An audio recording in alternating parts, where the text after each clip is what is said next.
নমস্কার বন্ধুরা, আমার নাম দীপ। বয়স ১৯। আমি কলকাতা থেকে বেশ দূরের এক ছোট্ট গ্রামে থাকি। নিজের পরিচয় প্রকাশ করছি না, কারণ আজ যে গল্পটা বলবো সেটা শুধু একটা গল্প নয়, আমার জীবনের এমন এক অধ্যায় যা আমি কখনো কাউকে বলিনি। স্কুল শেষ করে আমি শহরে পড়তে যাই।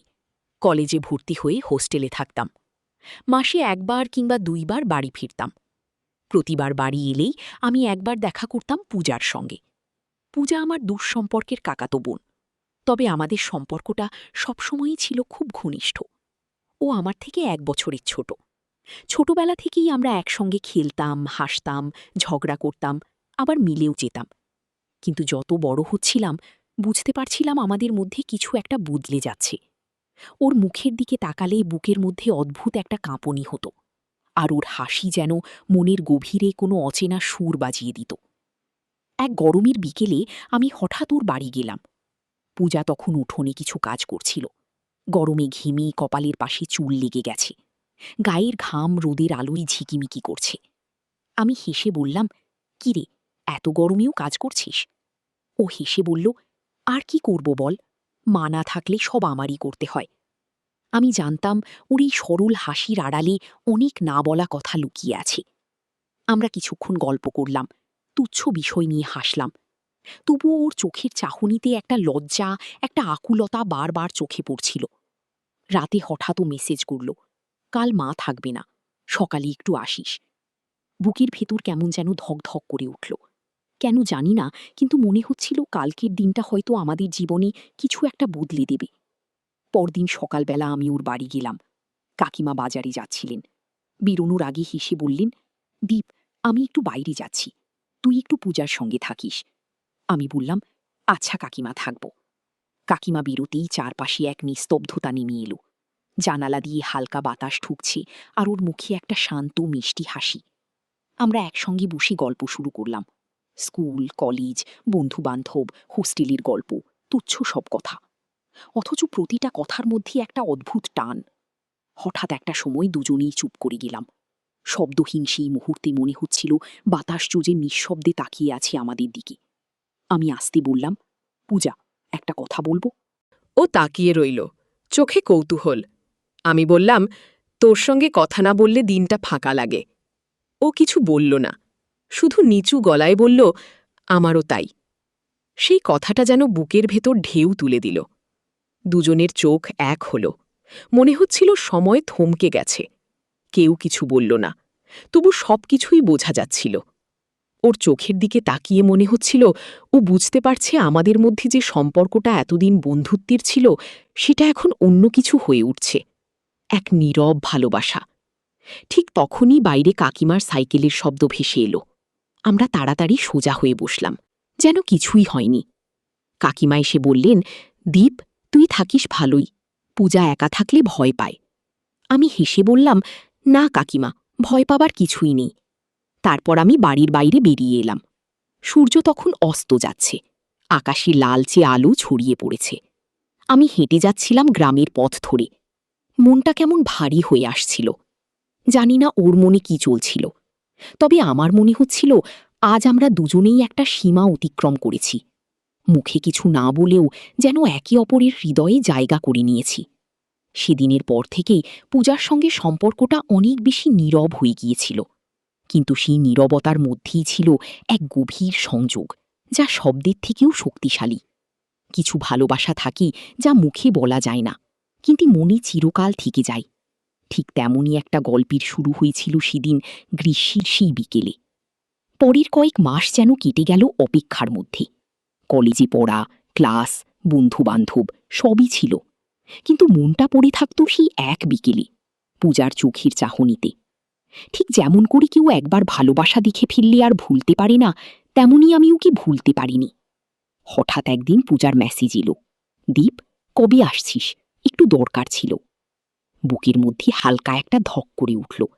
আমি লিখলাম, "পরশু ফিরব।" পরশু বিকেলে বাড়ি ফিরেই ওর বাড়ির দিকেই হাঁটা দিলাম।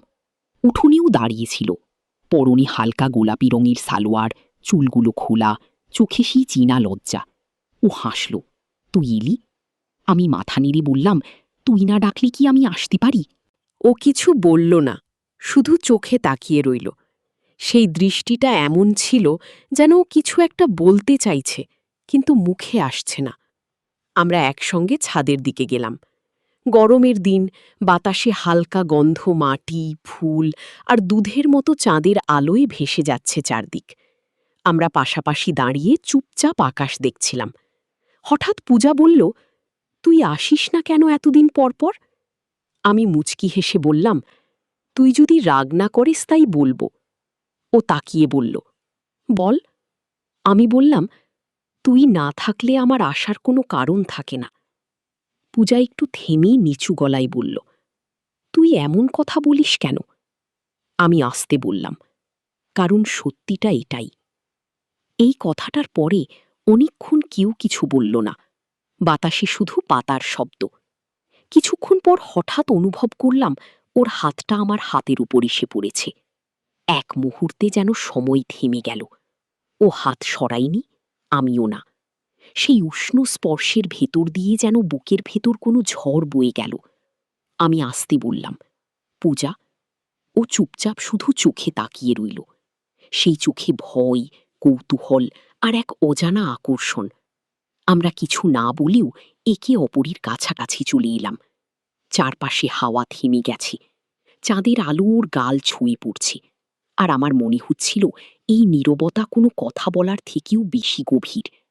আমি খুব আস্তে ওর চুলের একগোছা সরিয়ে দিলাম।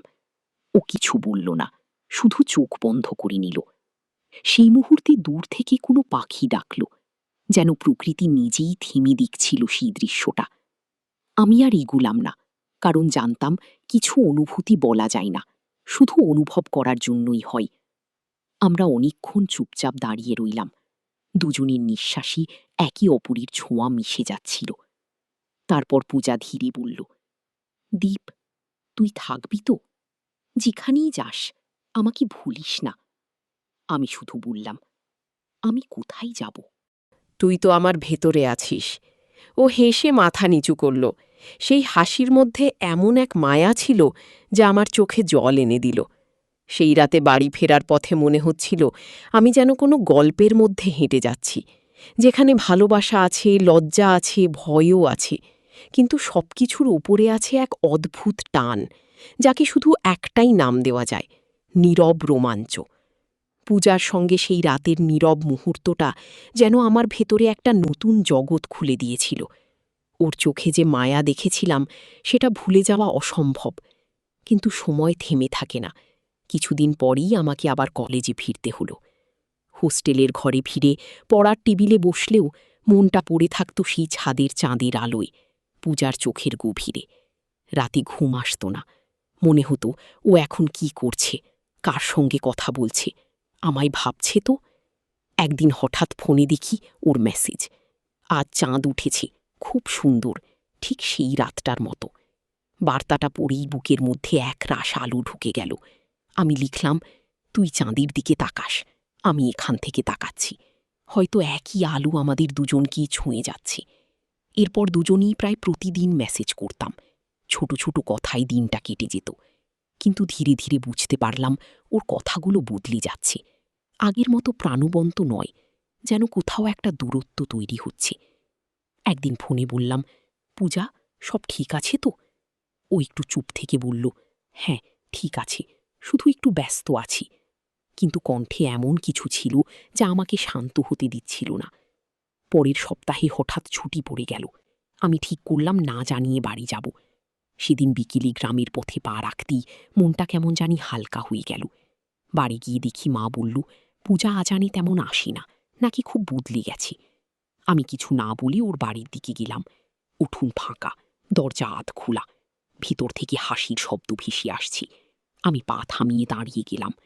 ওর সঙ্গে আরেকটা ছেলে কথা বলছি, সম্ভবত ওর বন্ধু বান্ধব কেউ। আমি কিছু বললাম না, শুধু দাঁড়িয়ে দেখছিলাম। ওর হাসিটা দেখে মনে হচ্ছিল সেই চীনা পূজা, কিন্তু এখন আর শুধু আমার জন্য হাসছি না। বুকের মধ্যে একটা অদ্ভুত ব্যথা লাগল। আমি চুপচাপ ফিরে এলাম, কাউকে কিছু বললাম না। রাতে ছাদে বসে আকাশের দিকে তাকিয়ে থাকলাম। মনে হচ্ছিল চাঁদটাও আজ দূরে সরে গেছি।